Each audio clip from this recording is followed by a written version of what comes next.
Susan, that's very kind.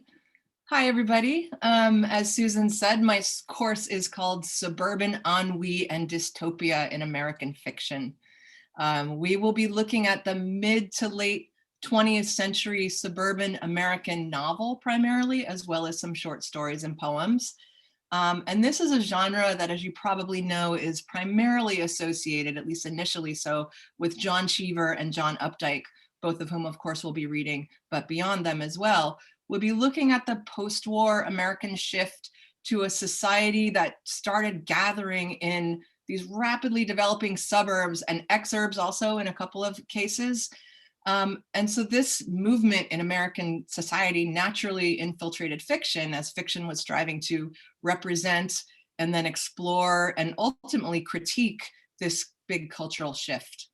So these texts are going to examine how, in some cases, the architecture itself of the suburbs creates a landscape of kind of what became the sanctioned, almost officially sanctioned American way of life.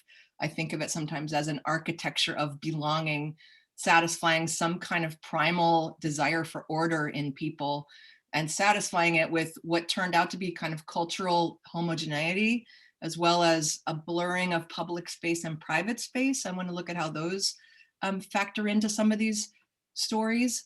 But if you think about getting, at this time, at least in the second half of the 20th century primarily, getting the house with the tree in the yard and the station wagon in the driveway, like this picture shows, these are the markers of security and success for one big demographic of the United States. This is where the American dream was supposed to lead.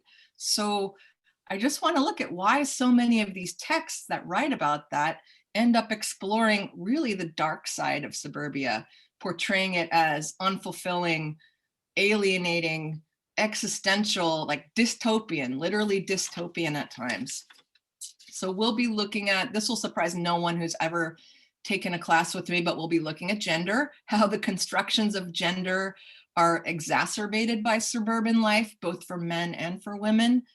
How suburban communities within neighborhoods, like smaller, not suburban and suburbia in general, but the neighborhood communities that are formed, how those affect change in the individuals who are trying to navigate those neighborly negotiations. And of course, class is deeply woven into this topic as well. We have a climbing middle class striving for these markers of success. What does it signal publicly to be able to move to the suburbs, which of course then ties into the issue of race and white flight. And so all of these are pretty multi-layered, what seems to be just like a straightforward cultural shift. It's ends up with a lot of creating a lot of issues, at least as the fiction of the time is depicting it.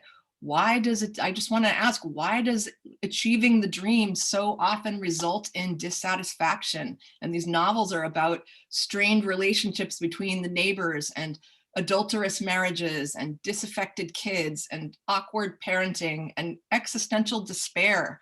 Why didn't the dream work? What went wrong? And so we'll be reading several novels. I have to tell you that the more I read around in this genre, the more things I keep discovering. So I've been cramming more things in, and I might still be jiggering a couple more things in there, but we'll be reading several novels, many of which have been made into films, and I'll be focusing on the texts of the novels, but I'm sure that I'm going to sneak in a scene or two from some of these classic films, as well as a bunch of shorter works that I'll post on the website. But we'll be reading, of course, The Swimmer by John Cheever, The Stepford Wives, The Ice Storm, The Virgin Suicides, White Noise, a bunch of shorter works by Joyce Carol Oates, John Updike, George Saunders, A.M. Holmes, Margaret Atwood. I've been like, the more I read, the more I find to read. And so I've been finding things to add. I've even been cultivating a playlist of songs about suburbia, which is not something I typically do for my classes, but I'll share that with you as well. It's a thing. So I'm inviting you to come and explore the dark side of the American suburbs with me in the spring. I hope to see you there.